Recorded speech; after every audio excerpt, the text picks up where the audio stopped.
British philosopher Bertrand Russell once said, "Many people would sooner die than think." If Bertrand Russell were alive today, he might change that to, "Many Republicans would sooner die than drink." And thank God Pete Buttigieg is here to help keep them alive. Now, Pete Buttigieg has been the singular go-to guy for promoting President Biden's infrastructure agenda, and there are a couple reasons for this. His popularity is one, of course. His focus, the way he manages to stay on message, is phenomenal. And let's not forget the way that he is able to take complicated issues like infrastructure, few of us are experts, and lays the argument out so clearly, so succinctly, and with such a spirit of generosity, really. He can lay out the entire Republican Party who stood against this infrastructure bill with one simple answer about water, as he did here while interviewing with Evan Smith.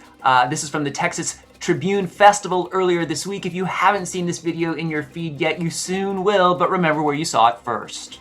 This is obviously a problem. Yeah. We're getting almost $3 billion over 5 years to improve water infrastructure. Yeah. Again, how'd you arrive at this as a priority in the bill? Mostly because you need water to live. Straightforward. If it's going all right, you don't think about it. And if it's not going all right, you don't have the luxury of thinking about anything else. If you're one of those parents, if you're in Odessa, if you're in Jackson, Mississippi right now, if you're in Flint or a lot of other places, you don't even have the freedom to fully concentrate on whatever is most meaningful in your life. Yeah. Raising your children, living in accordance with your faith, starting a business, whatever it is. Because you have to worry about whether a glass of clean, safe drinking water is going to come out of the tap that isn't going to poison your family. I mean, I remember seeing one elected official from the other party during the debate over the infrastructure bill saying, well, a bunch of stuff isn't even infrastructure, like these pipes for water. What's that about? Infra literally means under, right?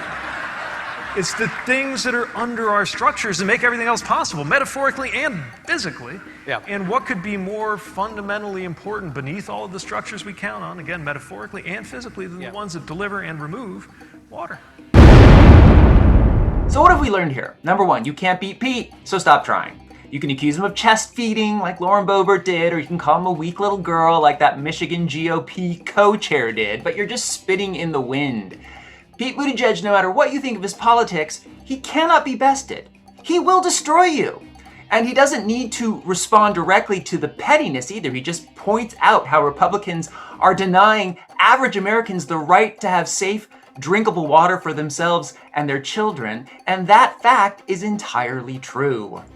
Number two, he takes on a cabinet position in the Biden administration. He becomes a parent to twins. He's running all over the country on behalf of Joe Biden, and he still looks like he's getting 23 hours of sleep a day. How does Pete Buttigieg continue to get better and better looking?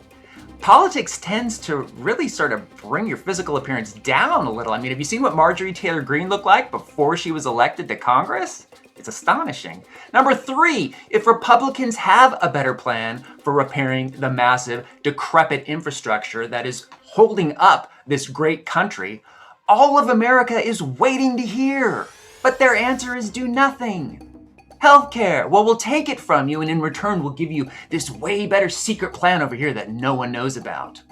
Their answer to the immigration problem, let's ship a single plane load of them to a different state, and then take lots of pictures of them. And to Zelensky and the Ukrainians fighting for their freedom, they hop onto Fox News and say, oh, come on, Putin's a pretty good guy. Just let him have your country. If the Republicans had one fighter on their side, just one who was as direct and as forthcoming as Pete Buttigieg, I might be inclined to listen. I might even acknowledge that many traditional Republicans have some decent points worth arguing. But they don't have a Pete Buttigieg, because no one with the skills, personality, and talent of Pete Buttigieg wants to go anywhere near the Republican Party, because it's being run by a ring of criminal monkeys.